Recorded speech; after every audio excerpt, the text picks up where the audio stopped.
I'm very happy to look in more detail into what the honourable gentleman says. He knows our post-16 skills and education white paper sets out our vision and plan for universities, including record investment from my department into research and development and protecting the strategic priorities grant for STEM subjects.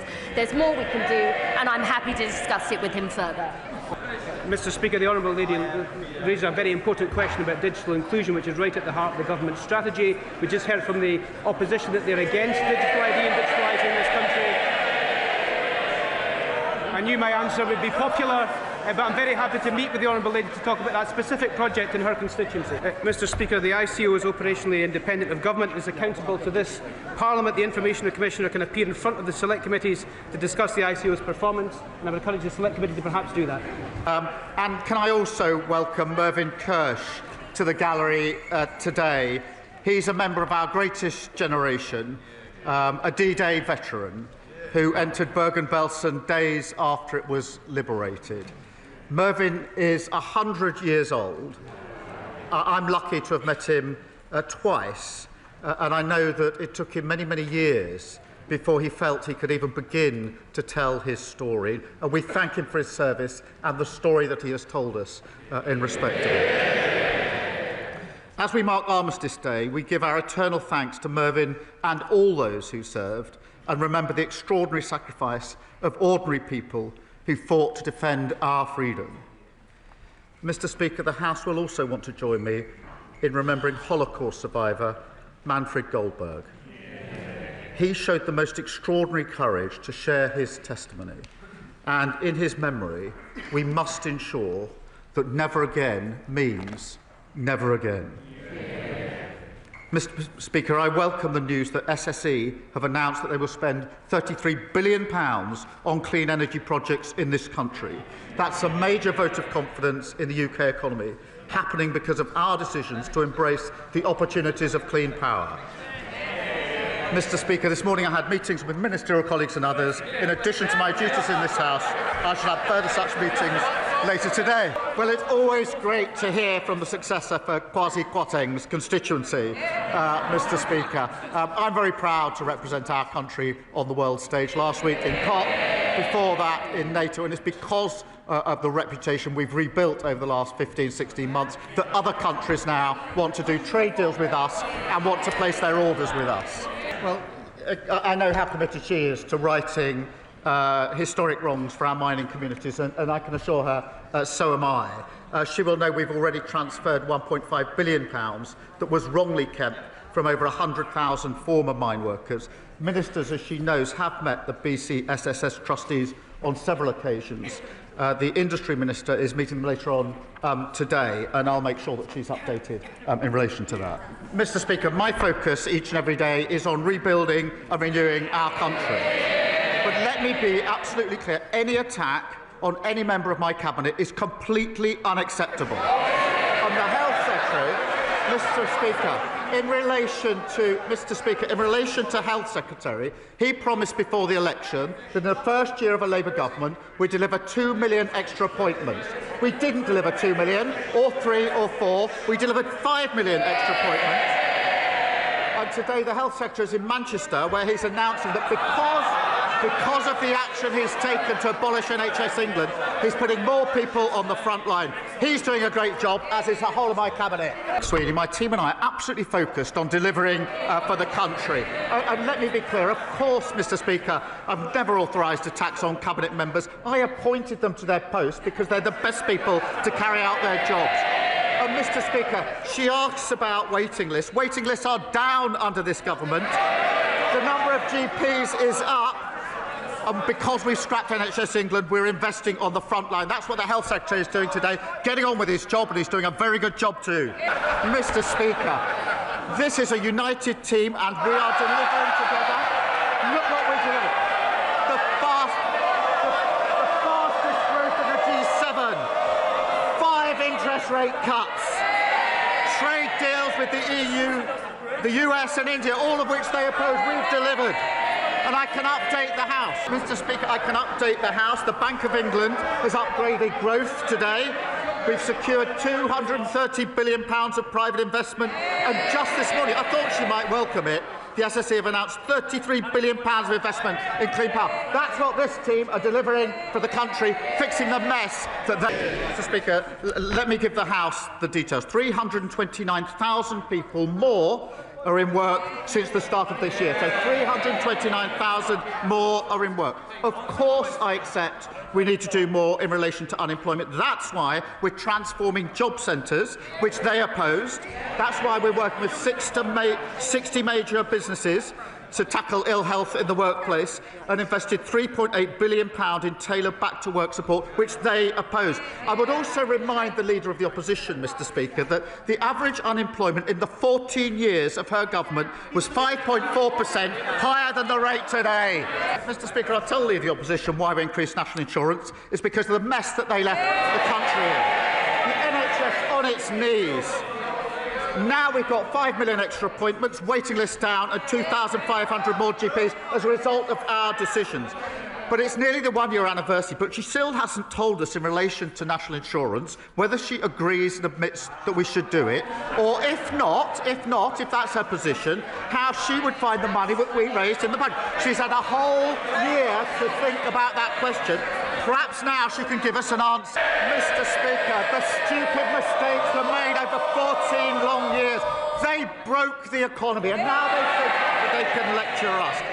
And now they've got this unserious idea that they can find £47 billion of cuts without saying where they're going to come from. No wonder that's called flimsy.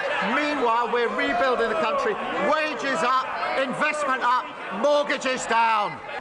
My sympathy is with the people of Kent whose lives are being disrupted by the staggering incompetence of reform. Mr Speaker, Kent County Council was supposed to be the blueprint for what reform would deliver across the country. Now we can see what that means.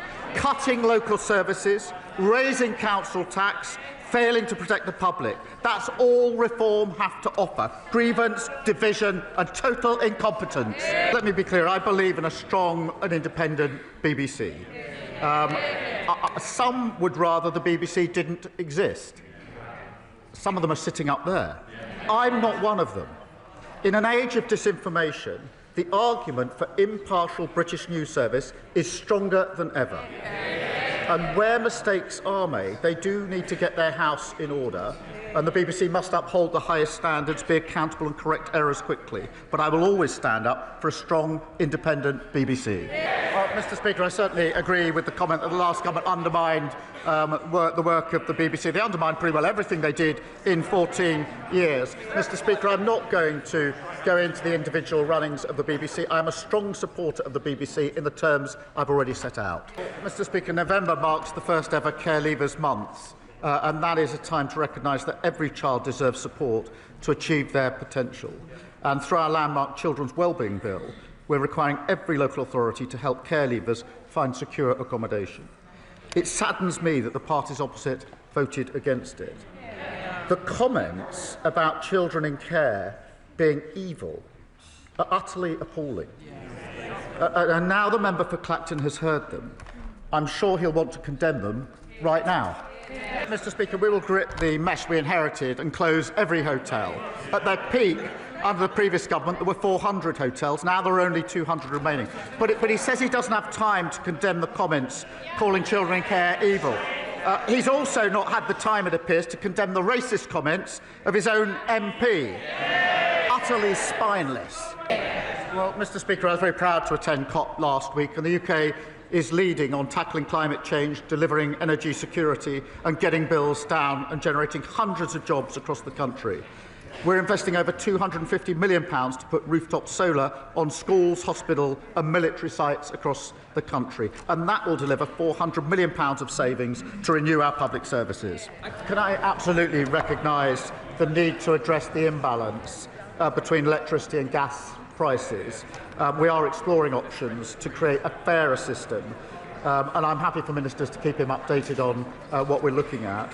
It's thanks to those levies and Labour's expansion of the warm homes discount that 6 million families will be getting £150 off their energy bills this winter. And I know that he will welcome the £33 billion in investment from SSE, helping connect clean energy to areas across Scotland where it's most needed. Mr. Speaker, I'm appalled that we inherited such a situation where tooth decay is the most common reason where children between 5 and 9 are admitted to hospital, every children's hospital under their watch, going in 5 to 9. I was very shocked when I heard this the first time at Alderhay Hospital up in the northwest, that more children being admitted to have their teeth taken out because they're rotting between the ages of 5 to 9 than any other operation. That was their record. They should just be ashamed of it.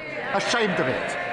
It's why I'm determined to rebuild NHS dentistry. I can confirm that discussions are underway with the sector, including the British Dental Association, on fundamental reform to the dental contract to get her constituents the care that they need and that they deserve. Can I thank him for raising this really serious issue, which has been raised by others across these benches on previous occasions, and it is a very serious issue. It is simply not right that customers and staff have been so badly let down. The Care Minister has convened representatives from across the industry to resolve the situation as quickly as possible, and I want to reassure him that we're working speedily to consider how to strengthen regulation of these pharmacies, and I'll update the House as soon as I can. I'm pleased to tell him that £100 million has now been passed to Hospice UK, so places like Garden House in his constituency can create the best environment to deliver care. That's backed, Mr. Speaker, by £26 million investment for children and young people's hospices. We're also investing over £3 million in researching palliative and end-of-life care through the National Institute for Health and Care Research. We're working on further proposals to improve the access, quality and sustainability of care, and I'll make sure that ministers keep him updated. The Supreme Court ruling must be implemented in full and at all levels. She's absolutely right about that. She's raised these examples with me. I will make sure they're looked into and make sure she gets a proper reply in relation to the particular examples. Mr. Speaker, I'm proud to be putting power and resources directly back in the hands of local people in communities like Rhyl.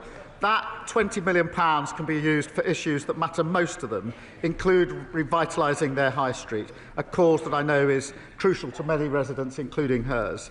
Just 1 in 14 communities across Wales is benefiting from the Pride in Place funding. This is the renewal you get with a Labour government working with a Labour government in Cardiff. I tell him that our starting point is that we must always make sure that every mother is heard, understood and gets the quality of care that is needed. The Independent National Maternity Investigation and Local Health Needs Assessment are due to report in spring of next year, as he says. It's right that the recommendations of both of them are closely considered in any decision for Cheltenham, and I'll make sure that he's kept updated as that rolls out. Well, as he knows, my number one priority is growth, so I'm very glad to see his upper lip. He's obviously championing this himself. And can I send my best wishes to everyone growing moustache this Movember? It is right, Mr. Speaker, to highlight that men are hit harder by a range of conditions, including cancer, cardiovascular disease and type 2 diabetes. And that's why our men's health strategy will set out actions to improve the health of all men in England. Can I first say that any attack is to be condemned, and it is absolutely right, and we're determined that there is a criminal justice response in relation to attack, however it's carried out and whoever it's carried out by. But reintroducing the death penalty is not the answer to this. It didn't work when it was in place. It led to the death of those that in fact were turned out were innocent. But what we must do is improve, as we are, the criminal justice response in this country. One of the greatest honours in this role is meeting and thanking our armed forces for their service, which obviously we've been able to do during the course of this weekend and this week. Our ambition is to bring the Armed Forces Covenant fully into law in the next Armed Forces Bill, and we will do so. We're also renewing the contract with those who serve through our veterans strategy, including Homes for Heroes, a new network of support centres connecting charities and services with veterans. And Labour patriots stand with all those who serve and have served our country. Can I Can I begin by thanking him for his service to our country? And when former service chiefs raise an issue, we will, of course, engage with them. Of course, I respect their service and their views, and will do so. We are having to get rid of unlawful legislation and putting in place a system with clear rights and protections for veterans, and we'll continue to try to get that balance right.